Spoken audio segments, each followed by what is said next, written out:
Scrapping is an important aspect of Risk of Rain 2, especially if you are planning on playing on higher difficulties or Eclipse mode, but this mechanic is also a really fun addition since it does make it easier to acquire multiple of the same type of item. And there also may be times where you might want to skip items to not pick them up straight away. I wanted to make this video to highlight this, as this definitely helped me get more consistent results, started winning more games, and I've managed to go through some of the early Eclipse levels for pretty much all the survivors. I'm not insanely skilled at this game or anything close to that, but I still think that this might help you out if you are new to the game or have been playing for a while like me. Since I'll be going over general advice, it's not so much a thing where you will now win every run, it's more so to get you thinking about getting the most potential out of a run and actually incorporating it, but I'll get to that later. So, what actually is scrap? Scrap is a type of item that I would consider to be a currency that can be accumulated throughout the run. There are various types of scrap, ranging from white, green, yellow, and red rarity, and in essence, these are exchanged for items at printers or cauldrons. But how do you get such fine scrap, you may ask? You get scrap by using a scrapper. Scrappers can randomly spawn on any common environment, and you can even get multiple ones per stage, which, to be honest, it's kind of pointless. Sometimes you don't even get one, so take it when you see it. When interacting with a scrapper, you will see a list of all the current items that are allowed to be scrapped. All items except lunar, equipment, and void can be used. Also, if you have two tri-tip daggers, for example, and you hit scrap on them, it will use up both of those items, so be careful you don't accidentally scrap something you need, as it can take up to a maximum of 10 items per use of the scrapper. So if you have 15 items of something and you scrap, you will be left with 5.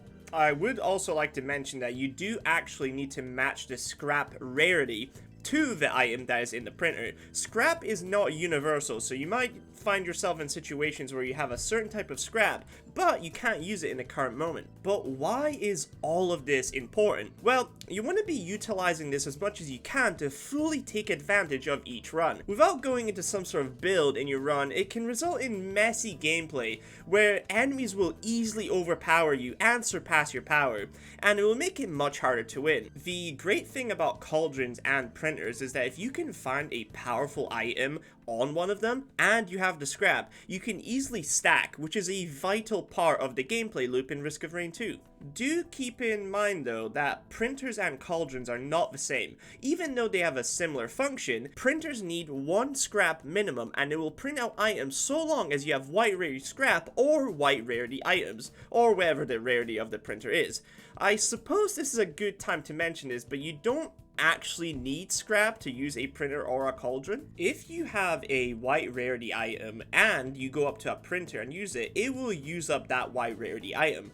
If you have multiple white items, then it will randomly pick one to be used, and then it will turn whatever that item was into the item from the printer. But if you have scrap, then it will always prioritize them. Use this to your advantage. You don't want to possibly get rid of your good items and getting stuck with some shite that really isn't helping. Cauldrons take more items per use. However, they give out a grade higher than what you put in. 3 white items turn into a green item, and 5 green items gives a legendary red item. The other good thing about cauldrons is that you can get 2 guaranteed ones each stage by just going to the bazaar. Printers will randomly spawn on common environments, ranging both in rarity and amount. Sometimes you can go multiple stages without seeing a printer, or when you do finally see one, you get some shit like fucking bison steak. Yeah man, it's so fucking useful. You want to be using both printers and cauldrons in a run when possible.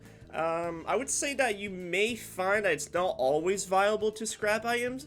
Still, it depends on the RNG of the item to be good, so if you see things you do not want or add nothing to your build, you may want to hold on to your scrap until something good shows up. However, you can also take something short term and just scrap it later. That one is on you. Usually, I will hold on to all or at least some of my scrap, and I just prefer to use it on items that will actually have a positive effect on my run. That's pretty much all there is to scrapping. However, there are other things that can also be used that are related to scrapping that I think are worth talking about in this video. Possibly the best support equipment in the game is the recycler. The recycler is really strong, especially if you manage to find one stage 1 or really early. you can set up your run to make a really OP build. The Recycler is a piece of equipment that allows one to change a drop item into another. The recycled item can be any item of the same tier, excluding the original item. Also, keep in mind that you are only able to recycle an item once, signaled by the X that appears on the item after it's been changed. However though, there is a little trick with that takes the Recycler into S tier of items. You can actually re-roll items if you pair up a Recycler, a Printer, and a Scrapper. What you want to do is essentially take an item you don't want and scrap it. Use that scrap on a printer. If the item from the printer is shit, then you can use the Recycler to change that item into something else. And then you can just keep repeating the process until the scrap you have been using gets used up on actual good items. This is an effective way of getting a build going. This is especially great for yellow items, the boss items, because you can re-roll terrible ones into better ones. If you have the possibility of changing your shitty Planula to a Shatter Spleen, then you definitely want to do it because it might improve your build. I mentioned going to the bazaar earlier to use cauldrons, however, don't feel pressured to use them. If the item is not worth it, then simply don't give up your items for something that won't be helpful to you.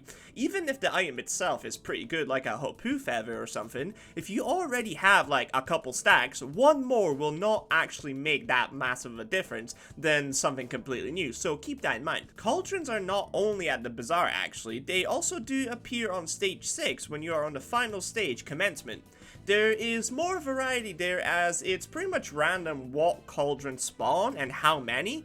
Checking out that place in that part of the map is pretty much always recommended unless you have no need to use scrap or gaining more items. Sometimes you might find yourself in scenarios where you're a few stages deep in and there's been no fucking scrappers, but you still want to use a printer or cauldron because the item that it's offering is really good.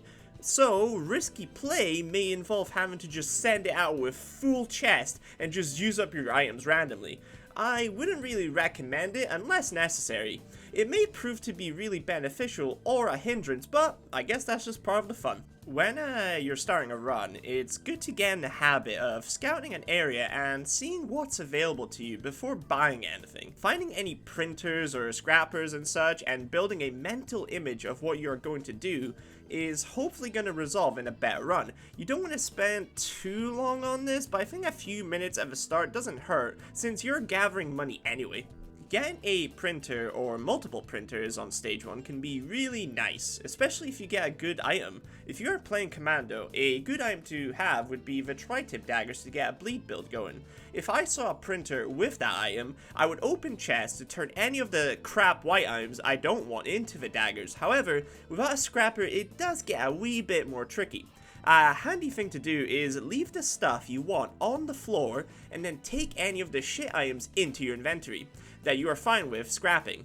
After you explore the stage and get what you want, turn those bad items into the daggers, then come back for all the items you left out. And don't worry, they won't despawn on the ground, so just pick them up when you're ready. I would say as you go up in difficulty, the more important it is for you to start incorporating scrapping into your gameplay loop.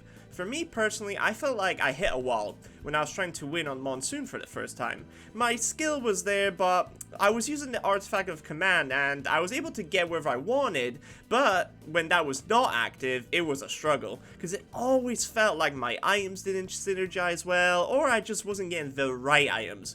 Putting more focus onto scrapping and getting more items throughout the run helped me break through that wall, and I was able to start getting wins more consistently, and I was able to move onto Eclipse levels. I would also like to remind that the Newt altar locations change on every stage each time you start a new run, with each stage having multiple spawn points and costing 1 lunar coins to activate. You definitely don't want to be making the mistake of activating the altar after the teleport has been finished though. Definitely have not been there before. Yeah, nah, I've done this. It's fucking dumb. It can be easily done, so keep that in mind. I would like to add also that there is an item called Regenerating Scrap that's a green item. It's alright, but really it's only worth it if you can find a printer with one on it. And even then, for a standard like Eclipse run or anything equivalent, you don't need to worry about getting regen scrap. If you get it early on, it can help in getting more items throughout the run, but it's not something that I would say it's critical. It is good for loop runs though. Last thing I want to say is that you still want to take all items, unless it will impact your run negatively. Having tons of items with lots of items stacked gives you the best chance at survival and beating the game.